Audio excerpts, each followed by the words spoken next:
Hello guys, this is a शिक्षा उपाध्याय। आप सभी का हमारे यूट्यूब चैनल बीएलएड कोर्स में हार्दिक स्वागत है। गाइस, आज के हम सेशन में डिस्कस करने वाले हैं बीएलएड सेकेंड ईयर का जो ऑप्शनल सब्जेक्ट है हिंदी के बारे में, यानी कि हिंदी का क्वेश्चन पेपर प्रीवियस ईयर में कैसे आया था। यहाँ आप देख सकते हैं ये 2019 का है। B.El.Ed second year examination core discipline Hindi, यानी कि हिंदी है, जिसको ये थर्ड पेपर है। तो गाइज आप यहाँ देख सकते हैं ये भी 80 मार्क का होता है और इसके जो टाइम होते हैं वो टाइम ड्यूरेशन जो है वो 3 आवर है। यानी आप लोगों को 3 घंटे में जो क्वेश्चन करने हैं वो करने हैं। बाकी जो आपके क्वेश्चन की संख्या है वो जैसे कि फर्स्ट जो है जो 4 नंबर का है 8 क्वेश्चन रहता है, इस तरीके से ये 32 नंबर का हो जाता है।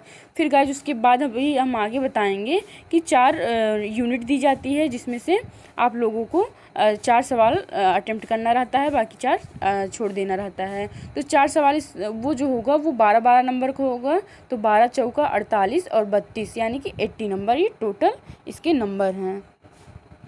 गाइज यहाँ हम देख लेते हैं इसके निर्देश यहाँ दिए गए हैं कि कुल 5 प्रश्नों के उत्तर दीजिए। प्रथम प्रश्न अनिवार्य है, यानी जो आपको प्रथम प्रश्न देना है उसको सभी को अटेम्प्ट करना अनिवार्य है और प्रत्येक इकाई से एक एक प्रश्न का उत्तर दीजिए, ये करना है। गाइज ये हम जो हमारे व्यूवर्स हैं उन्होंने कमेंट किया था कि मैम आप हिंदी का भी जो क्वेश्चन पेपर है प्रीवियस ईयर का वो भी अवेलेबल करवा दीजिए। तो मैं उन्हीं के कहने पर ये उनके सजेस्ट पर ये ऐसा किया है। सबसे पहले उनको थैंक यू जिन्होंने हमें ऐसा सजेस्ट किया। फिर गाइज बिना देरी के चलिए कंटिन्यू करते हैं हिंदी का क्वेश्चन पेपर। तो गाइज ये जैसे कि है फर्स्ट क्वेश्चन है निम्नलिखित प्रश्नों के संक्षिप्त उत्तर दीजिए, यानी 4 नंबर के हैं। तो उस हिसाब से आप लिख सकते हैं। आपके पास जितना टाइम है, आपकी जितना फास्ट राइटिंग है वो आपके मतलब डिपेंड करता है कि आप कितना लिख पाएंगे। यानी 4 नंबर का है, फिर भी अगर मैक्सिमम आप लिखना चाह रहे हैं तो 2-2.5 पेज लिख दे रहे हैं, फिर भी इनफ है। अगर आपके पास टाइम है तो आप उसमें और थोड़ा ऐड कर सकते हैं। तो गाइज चलिए देखते हैं। फर्स्ट क्वेश्चन है कि छायावाद की प्रमुख प्रवृत्तियां लिखिए, यानी जो छायावाद है उसकी जो प्रमुख प्रवृत्तियां हैं उसको लिखना है। फिर गाइज उसके बाद सेकंड है कि स्वर को परिभाषित करते हुए स्वर की मुख्य विशेषताएं लिखिए, यानी स्वर जो है पहले उसकी डिफिनीशन लिखना है, फिर उसकी कैरेक्टरिस्टिक्स लिखना है, विशेषताएं यानी कैरेक्टरिस्टिक्स। फिर गाइस उसके बाद है रमेश का संधि विच्छेद कीजिए तथा इसमें प्रयुक्त संधि को स्पष्ट कीजिए, यानी कि जो रमेश में जो रमेश है नाम का संधि विच्छेद करना है। फिर उसके बाद इसमें जो संधि प्रयुक्त हुई है उसको लिखना है। फिर गाइस उसके बाद है घ गोदान उपन्यास के नायक की चारित्रिक विशेषताएं लिखी, यानी कि जो मुंशी प्रेमचंद्र की उपन्यास है गोदान, तो उसके जो नायक हैं उसकी चारित्रिक विशेषताएं आप लोगों को लिखना होगा। फिर गाइस क्वेश्चन नंबर है 11, इसमें है कि प्रयोगवाद की पुरस्कर्ता यानी कि प्रवर्तक जो हैं का नामोल्लेख करते हुए प्रयोगवाद की मुख्य विशेषताएं लिखिए। फिर गाइस उसके बाद 4 नंबर है कि रूपक अलंकार का उदाहरण विवेचन कीजिए, यानी कि आप लोगों को इसकी डिफिनीशन बताना है। फिर उसके बाद से उदाहरण सहित इसकी एक जो एग्जाम्पल है उसको देकर आप लोगों को स्पष्ट करना है। फिर गाइस उसके बाद है कि अर्ध सरकारी पत्र को स्पष्ट करते हुए सरकारी और अर्ध सरकारी पत्र में अंतर स्थापित कीजिए, यानी पहले अर्ध सरकारी के बारे में आप लोगों को एकदम अच्छे से उसको डिफिनीशन सहित लिखना होगा कि है क्या, पहले स्पष्ट करना है। फिर सरकारी और अर्ध सरकारी पत्र में जो डिफरेंसेस हैं उसको लिखना होगा गाइज। फिर उसके बाद इसमें 8वां क्वेश्चन है फर्स्ट का कि काव्य के लक्षण क्या है स्पष्ट कीजिए, यानी काव्य के जो लक्षण है उसको बताना है।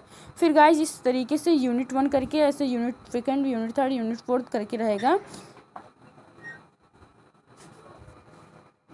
तो चलिए गाइस देखते हैं कि इकाई 1 में क्या है। मतलब जैसे कि 2 और 3 यानी कि सेकंड थर्ड क्वेश्चन दिया गया है, इसमें से हमें दोनों नहीं अटेम्प्ट करना है, हमें किसी में से इन दोनों में से कोई एक अटेम्प्ट करना है, चाहे हम सेकंड करें या थर्ड करें। लेकिन अगर सेकंड कर रहे हैं का खा करना होगा, अगर थर्ड कर रहे हैं तो का खा इसका पार्ट जो है वो करना होगा। तो गाइज इस तरीके से इसमें से केवल हमें एक ही नंबर अटेम्प्ट करना है, ये 6 नंबर का, ये 6 नंबर का, ये 6 नंबर का, ये 6 नंबर का।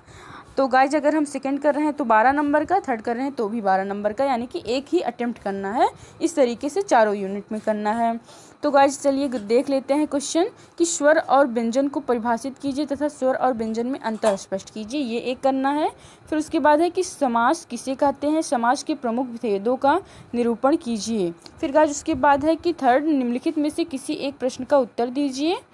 भाषा को परिभाषित करते हुए उसकी विशेषताओं का उल्लेख कीजिए। फिर गाइस इसके बाद इसमें यह है कि भाषा उत्पत्ति के प्रमुख सिद्धांतों का नामोल्लेख करते हुए किसी एक सिद्धांत का निरूपण कीजिए। तो गाइस यहाँ आप देख सकते हैं।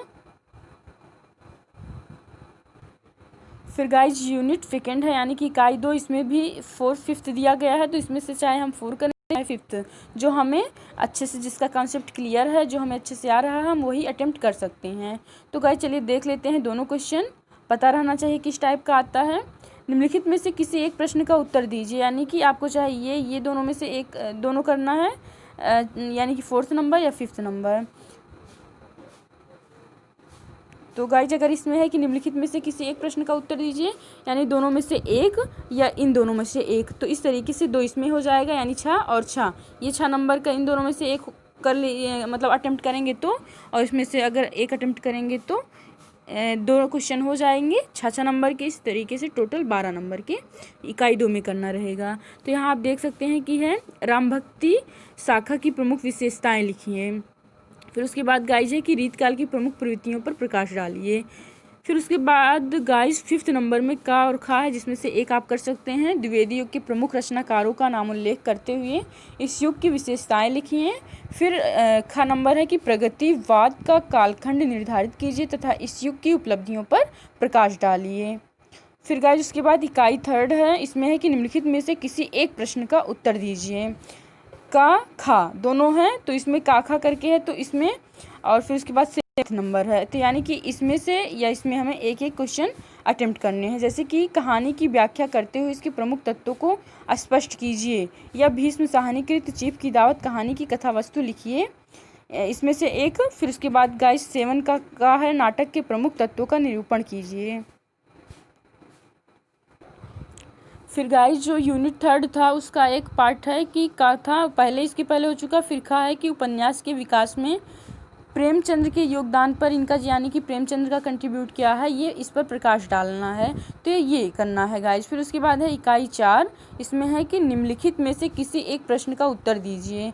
रस की अवधारणा स्पष्ट करते हुए इसके प्रमुख भेदों का निरूपण करना है। या खा है कि शब्द शक्तियों से क्या अभिप्राय है, हिंदी में प्रयुक्त होने वाली शब्द शक्तियों को स्पष्ट कीजिए, यानी कि चाहे आप ये का और खा कीजिए, यानी कि 8 नंबर, चाहे 9वां नंबर कीजिए। कि का है कि छंद क्या है, हिंदी काव्य में प्रयुक्त होने वाले मुख्य छंद रूपों का परिचय दीजिए। या तो पत्र लेखन की आवश्यकता एवं उपादेयता पर संक्षिप्त लेख लिखिए। तो गाइज आप अपना सिलेबस देख सकते हैं हिंदी का, तो हिंदी में जो सिलेबस है उसी के अकॉर्डिंग क्वेश्चन पेपर भी आया है। तो आप अगर इसका सिलेबस नहीं देखे हैं तो आप हमारे चैनल BLED कोर्स के प्लेलिस्ट पर जाकर देख सकते हैं, वहाँ सभी जो सिलेबस है अपलोड किए गए हैं।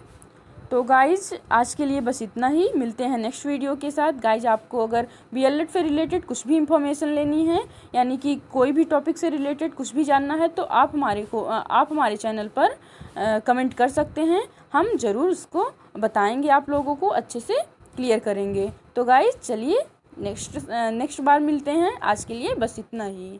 Thank you guys, thanks for watching.